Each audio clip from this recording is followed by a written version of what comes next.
Right, so sometimes you start making a video, you think it's all going well, and then you realise at the end it's a little bit too boring for anyone.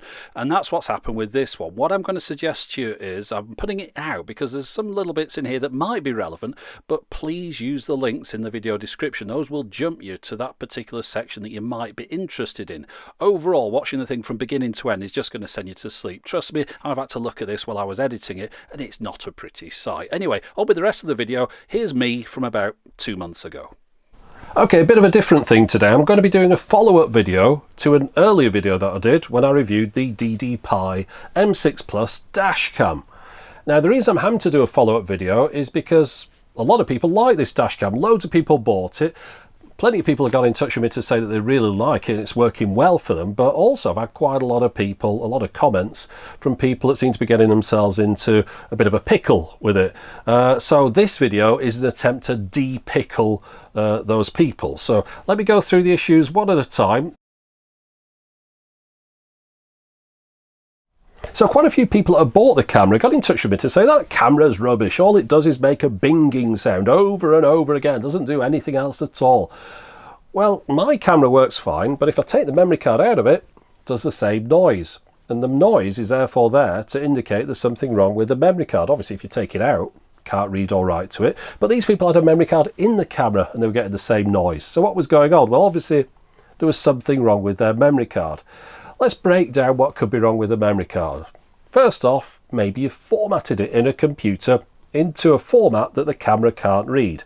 You put it into a PC and formatted it as NTFS, or you put it into a Mac computer and formatted it as HFS Plus or something like that.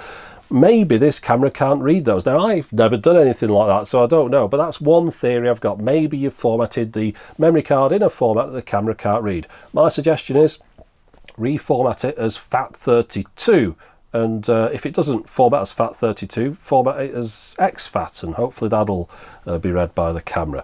But I say I haven't tried those things myself because I wasn't silly enough to format the card in the computer first. Always format memory cards in camera wherever you're possible. And if you buy a new memory card, just in a box to go with your camera, which is always recommended anyway, just take it out of the packet, put it straight in the camera, it'll be fine. It's once you put it in the computer that you end up getting into difficulty. Next thing is, of course, you could have a dodgy memory card. There's a lot of dodgy memory cards around. Trust me, my inbox is full of people who've bought dodgy memory cards, and then they're blaming the camera when it doesn't work.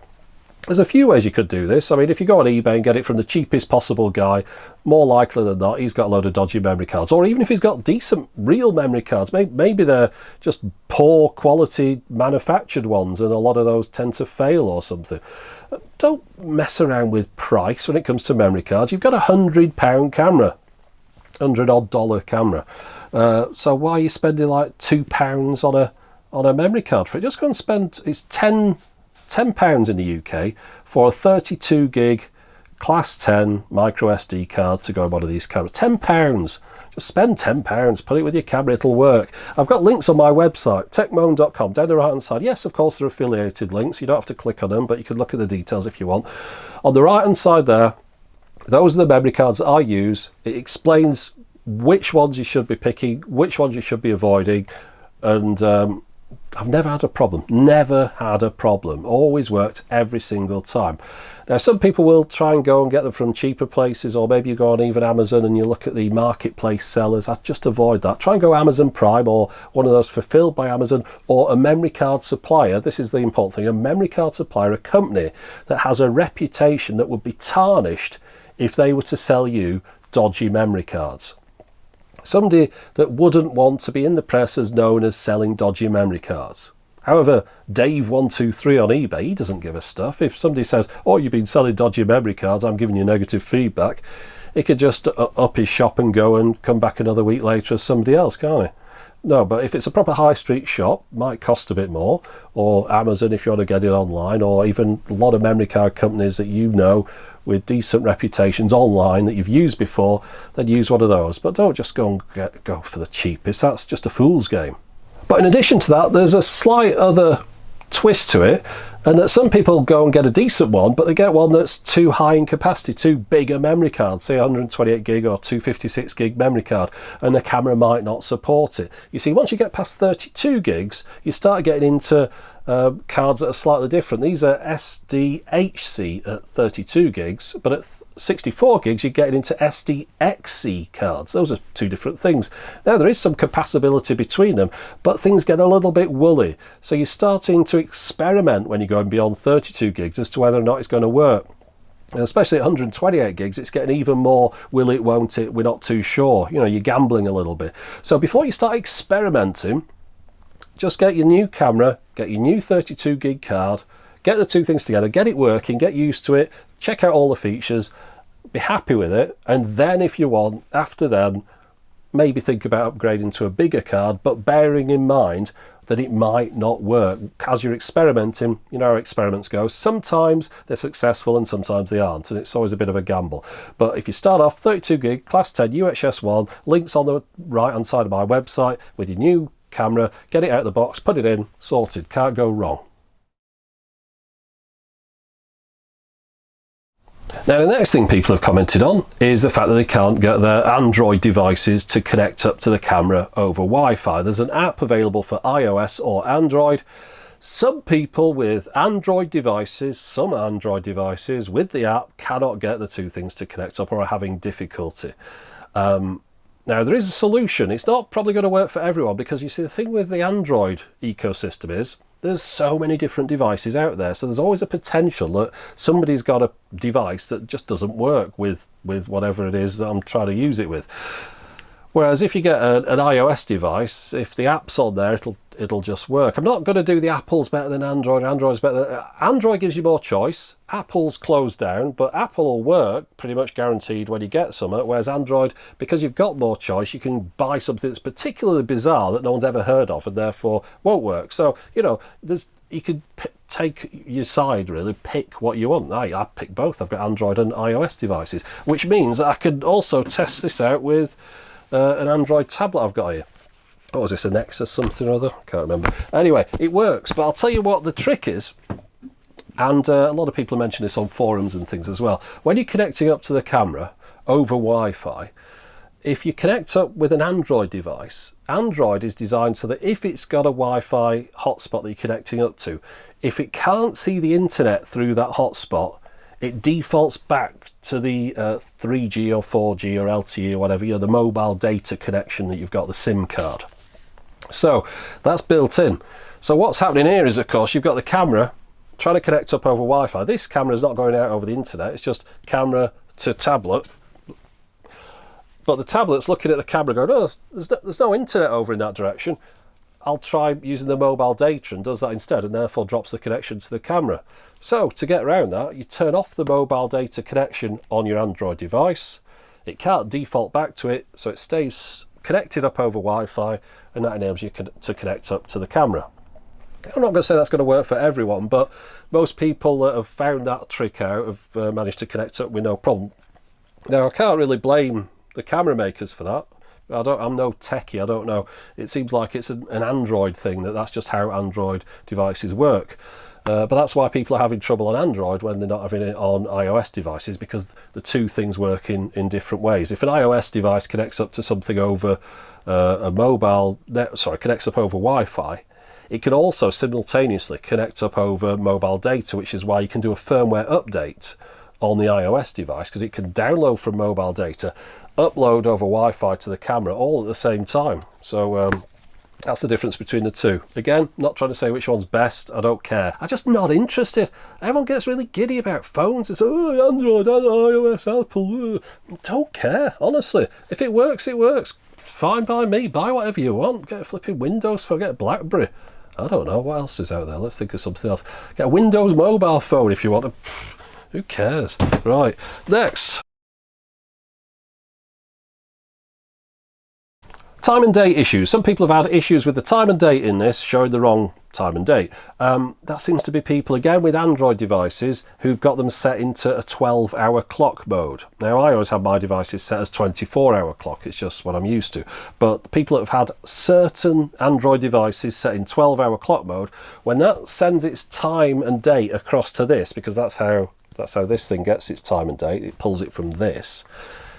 It doesn't like it being in a 12-hour format, and therefore that sets the time and date on. People have reported again, set this to a 24-hour clock mode, and the time and date is correct in the DASHCAM. So there you go, that's a simple one to resolve. Next, GPS coordinates. People have commented, and when they look at the maps, it puts them in the middle of the sea or something. This is people in the US saying it puts them in the middle of the sea.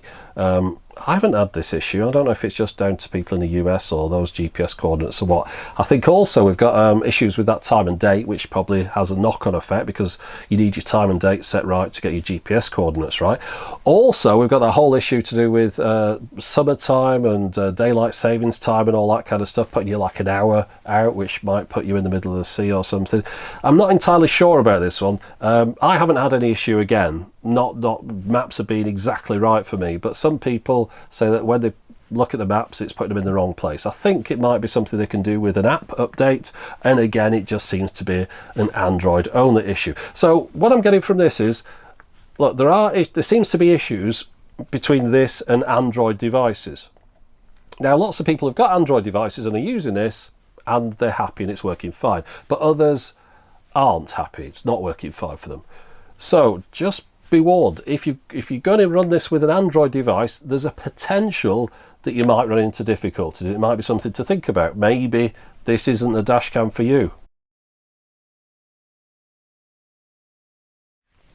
I've got a CPL filter on the front of this, circular polarizing lens filter. Basically, it's a thing that makes the reflections on your windscreen disappear or diminishes them significantly. I'll cut to a video now. I'm going to show you all about that.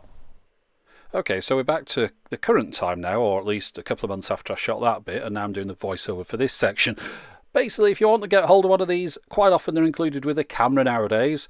I had to buy mine separately, and you can get them on Amazon and eBay. Probably more likely eBay. The instructions I got with mine were all in Chinese, which I don't understand, but look, it's just a sticky back lens. There's nothing really to think about, other than, does that arrow mean anything? Does it mean that you have to put it on that way up, or the other way up, depending on which way the camera's held in your car, of course, because the magnet's on the top of it. Does that mean that's the top of it? It doesn't really matter in the end. I ended up buying a couple of these, trying both of them up different ways and taking the first one off and swapping it around. It didn't affect the results, so don't worry about that arrow.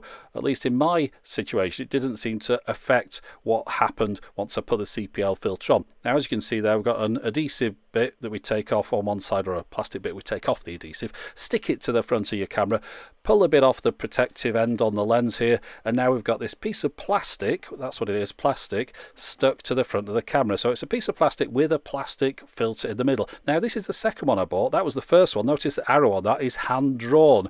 So again, that's got an arrow on it. I didn't even realise it was an arrow at the time, just thought it was some sort of squiggly mark.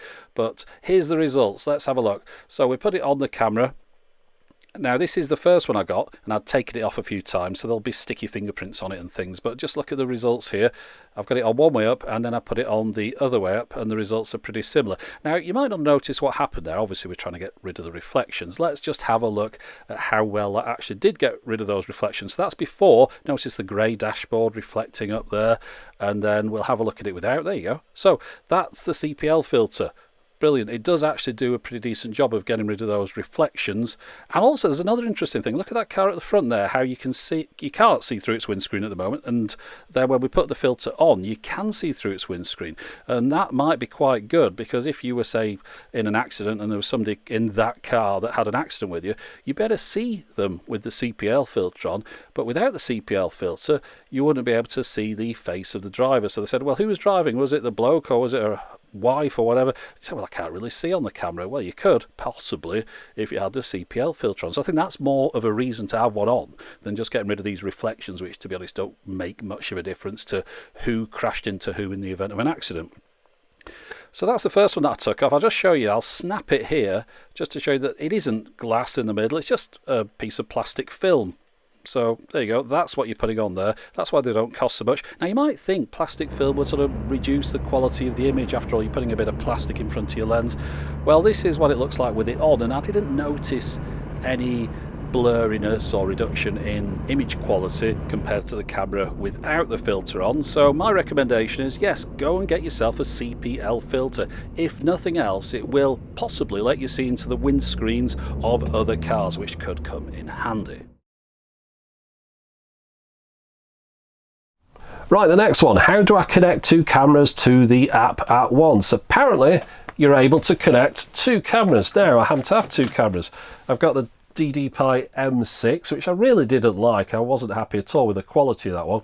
And then I've got the M6 Plus.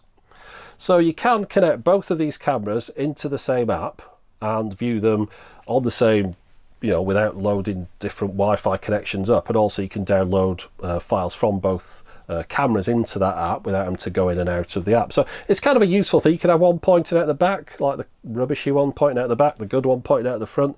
There are issues with this. There's a problem with the fact you can't have two M6 Pluses and do this. And you can't have an M6 Plus and an what is it? Hold on, I've got one.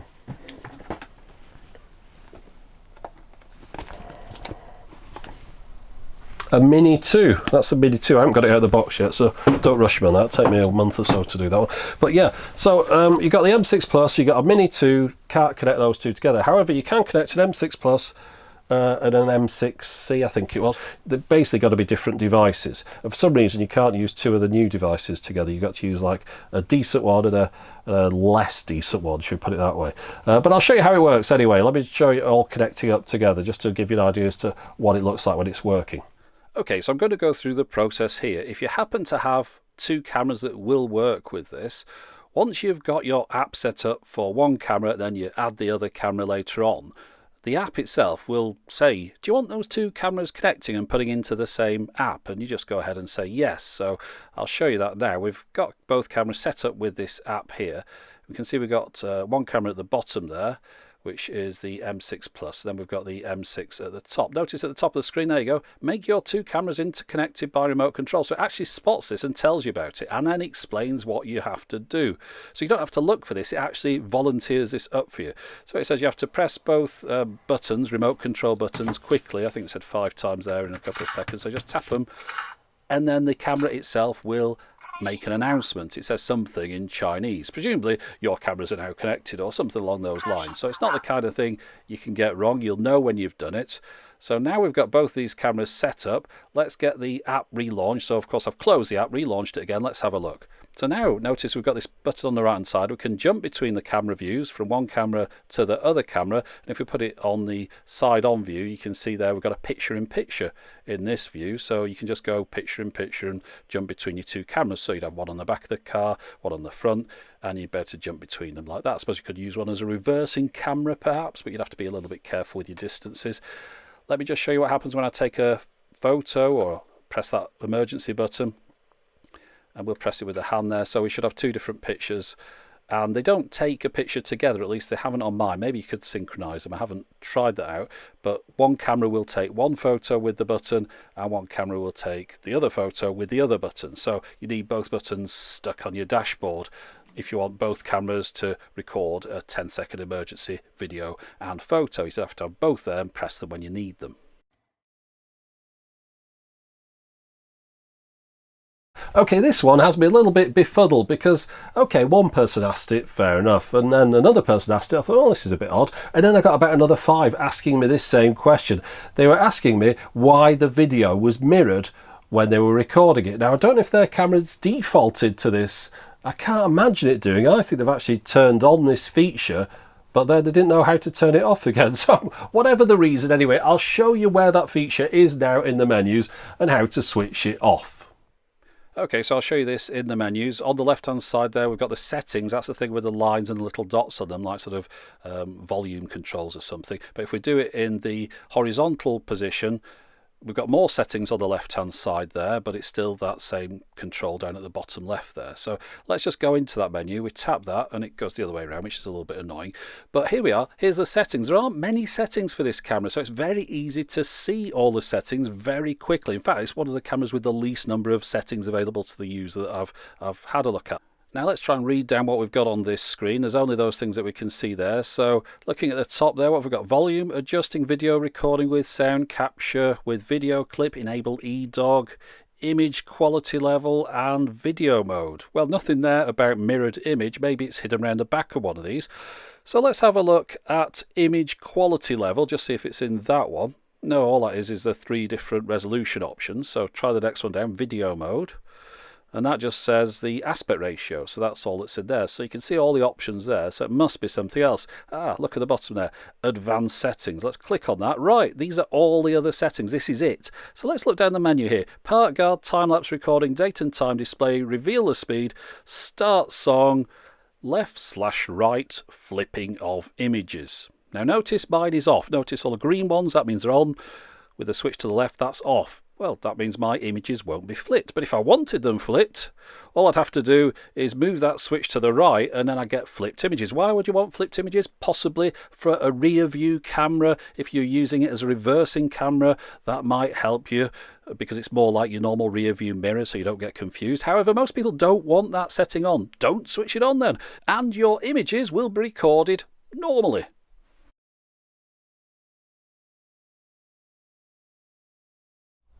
Okay, so the next question that I've had quite frequently is how do you download full-length clips from the camera? Now obviously you could take out the memory card and put it into your computer, but people wanted to do it over Wi-Fi. Now I always mention that downloading long clips over Wi-Fi is a bit tedious, but it does work.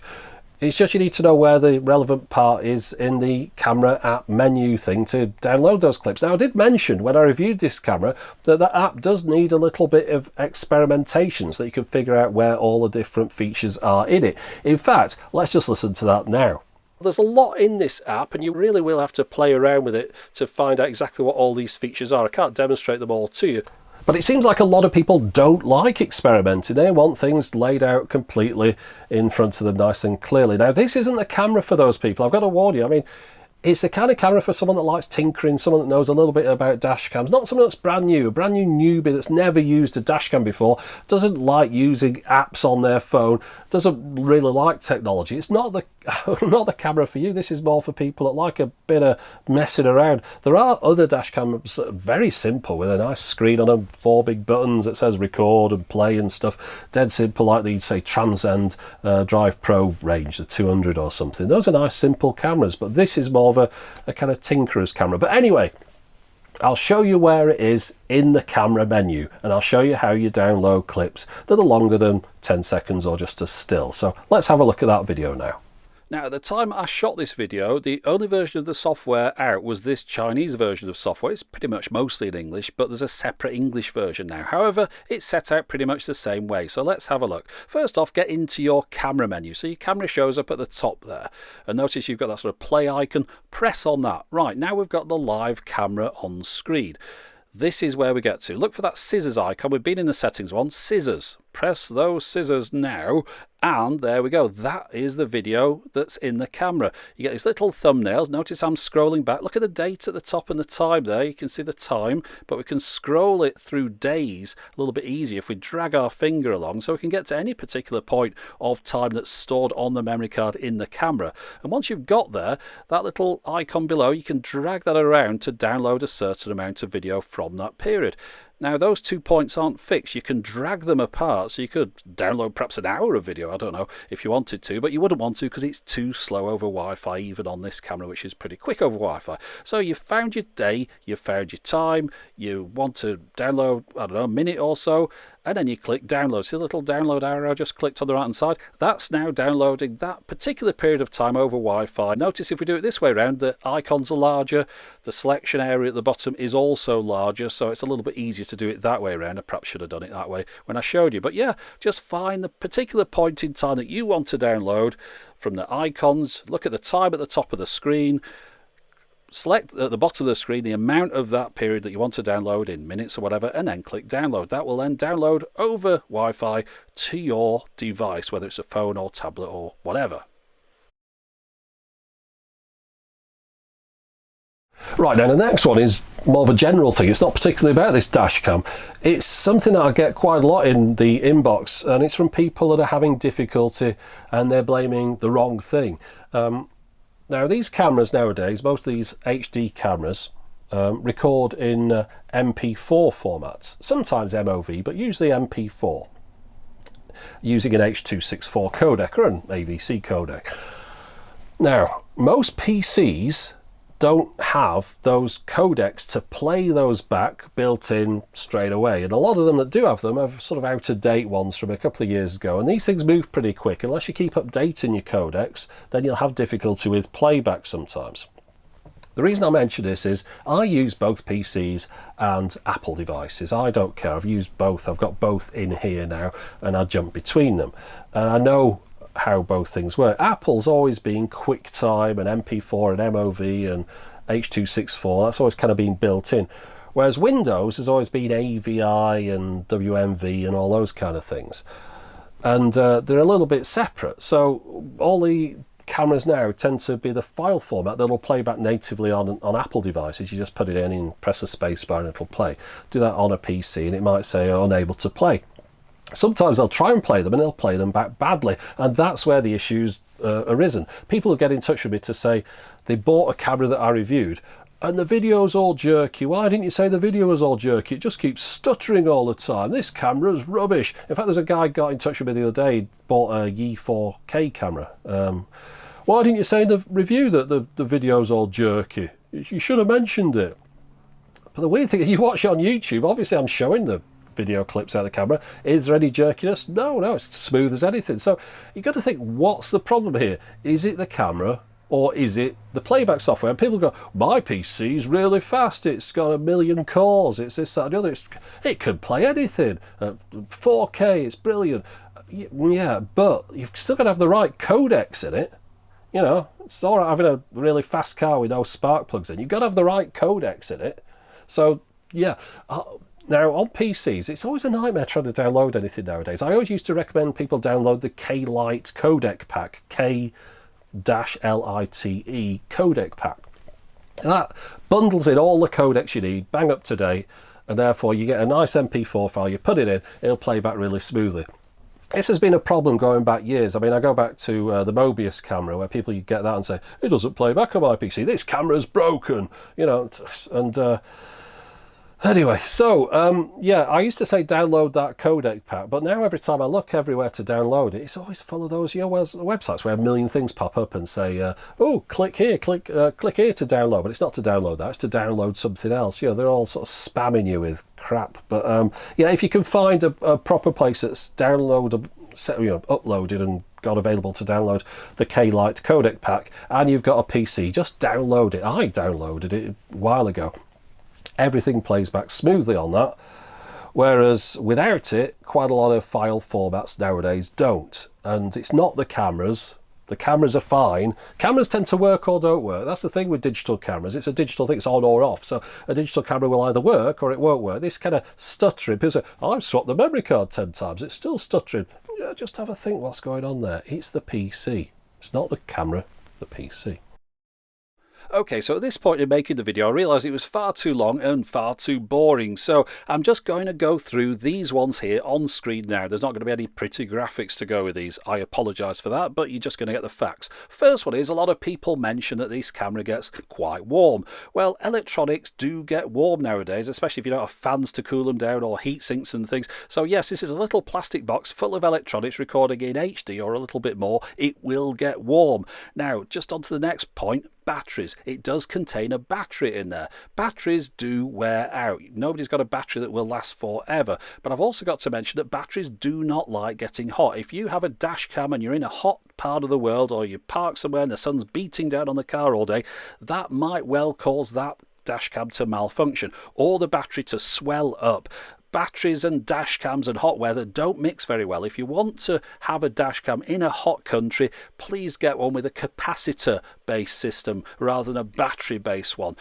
It doesn't matter who makes it, batteries do not like getting hot, so just avoid battery dash cams in hot places. Next one down, a lot of people mentioned, oh, it's attached with magnets. If you have a crash, it'll fly off the magnetic mount and you'll lose the camera, blah, blah, blah, blah, blah. Look, this is the only camera with the magnetic mount. There's millions of, well, I say millions, hundreds, perhaps thousands of other dash cams that don't have a magnetic mount. Choose one of those if this is of a concern to you. I got this camera because I like the idea of the magnetic mount. The camera will record for another minute or two after you take it off the mount, so it's not like it's going to stop recording. I just prefer the idea of a magnetic mount to not having one. But if you don't want one, there's plenty of other cameras to choose from. Now, file transfer. A lot of people have been trying to plug the camera in over USB. There's a plug on the back of the mount and you can plug it into a computer and then say, oh, the files aren't transferring over USB. This camera's rubbish, it's faulty, etc., like we mentioned before. The camera doesn't have a USB transfer facility. It doesn't work like a memory card when you plug it in. It's just for power, that USB port. If you want to get the files off the memory card, take the memory card out of the camera, put it in a memory card reader. Well, that seems a faff. People say, well, you can get a memory card reader for about £1 in the UK. I'm sure it's pretty much the same everywhere else. So get a cheap memory card reader. That's how I always transfer files off memory cards on dash cams. Anyway, now another thing, the camera will rattle after a while. Mine didn't to start with. It does a little bit now, and it's not the magnetic part of the mount, it's the bit between the disc and the mount that slides onto the disc on the windscreen, just because of expansion and heat and things, or contraction. So what I would suggest, just get a bit of blue tack or some other sticky type stuff, or maybe a bit of cardboard, just shove it in between the mount and the disc on your windscreen. That should get rid of that rattle. And finally, I mentioned it earlier on, there's now an English language version of the app I was demonstrating. Most things are in pretty much the same place, but it's obviously getting improved as time goes on, and that's something I've got to mention. This camera is constantly getting firmware updates and improvements. Yep, there you go. That's your lot. So that was a video, weird one, wasn't it? But it was all about the M6 Plus, the DDPai M6 Plus, my favourite dash cam. Personal favourite. I'm not saying it's the best in the world, but my favourite dash cam. But that doesn't mean I'm not going to stop reviewing dash cams. Well, it's the one that I'm going to keep in my car. I've got another one at the moment on test in the other car. I've got this one here that's going to be on test after that one. I'm going to give you feedback on those. I think this one, if I'm not mistaken, I think this has got a capacitor in it, which might be useful to those people in those warmer climates. So let's see how that one fares. But, you know, there you go. That was just a video about the M6 Plus and answering some of the more common questions that people have questioned, asked. Anyway, that's it for the moment. As always, thanks for watching.